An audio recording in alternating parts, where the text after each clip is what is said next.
kapata jina kabla yako, unaelewa?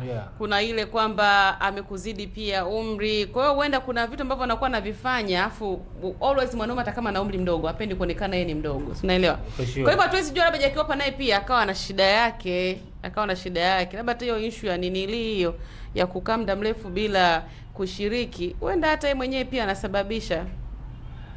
Na asimsingizie mwenzie. Asikwambie mtu kila kitu kina maandalizi yake. Sasa mwanaume akiona wewe una hicho kitu ambacho ndio kimemweka kwenye ndoa au kitoi kwa wakati, basi safari zinakuwa nyingi na haoni tena maana ya kukupa tena ila matumizi wewe. Lakini alithibitisha kwamba hata yeye huyo Rich Msafi sio mtu akupenda sana hivyo vitu. Wenzake walimuuliza una uhakika kama yeye hapendi au ni wewe tu? Sababu inaonekana yeye Jackie Wolper ndo anasema kwake anaona ni kawaida.